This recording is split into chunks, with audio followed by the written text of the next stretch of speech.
Hello everyone, আমি পূজা। আমার নতুন আর্টি ব্লগে সকলকে স্বাগত জানাই। তো আজকে তোমাদের সাথে শেয়ার করব আমি হেয়ার টোনার। আমি বাড়িতে খুব সহজ পদ্ধতিতে কিন্তু আজকে একটা হেয়ার টোনার বানিয়েছি। তো চলো আমি কীভাবে হেয়ার টোনারটা বানালাম তোমাদেরকে দেখাই। তো দেখো আমি হেয়ার টোনার জন্য কী কী নিয়ে নিয়েছি। প্রথমে নিয়েছি দেখো মেথি, কারি পাতা, ওই দিয়ে দেখো নিয়েছি কালো জিরে, জবা ফুল। জবা ফুল দেখো দুটো আজকের আছে, আর আগের দিনে যেহেতু জবা ফুল গাছে তো ছিল না, তো আগের দিনে এগুলো নিয়েছি। আর নিয়েছি আমলকি, কয়টা লবঙ্গ, আর কিন্তু চা পাতা।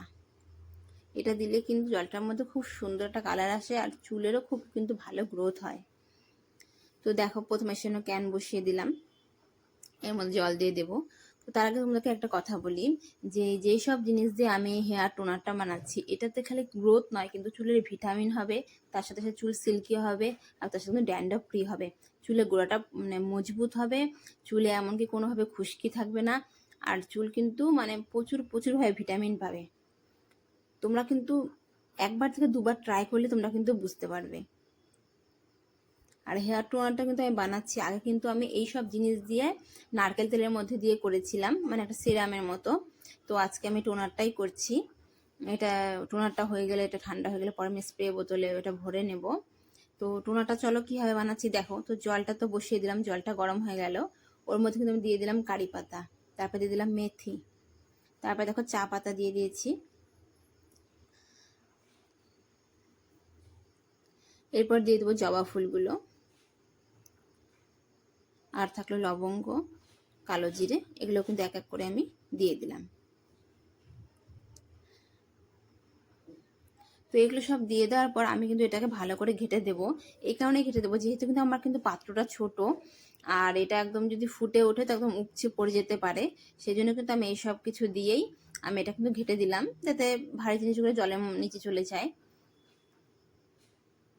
আর জলটা যেন ফুটতেও কোনো অসুবিধা না হয়।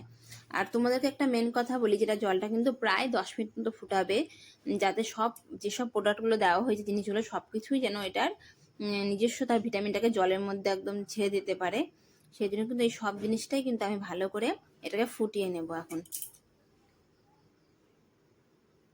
তো দেখো আমি ভালো করে ঘেটে দিয়েছি, এখন কিন্তু এটা খুব সুন্দর করে 10 মিনিট ফুটিয়ে নেবো, যতক্ষণে জলটা কিছুটা পরিমাণ কমে যাচ্ছে। আমি কিন্তু দেখো অনেকক্ষণে কিন্তু জলটা ফুটিয়ে নিচ্ছি। আর চলো তোমাদেরকে একটু দেখাই যে জলটা কালারটা দেখো, ফুটনো অবস্থায় জলটা কিন্তু বেশ কালার হয়ে এসছে।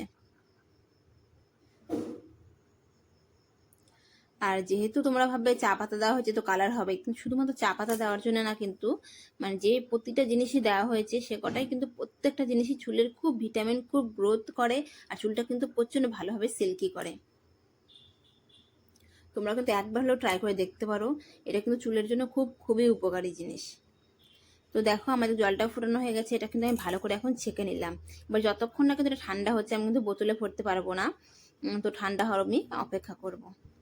তো এইভাবেই তৈরি হয়ে গেল হেয়ার টোনার।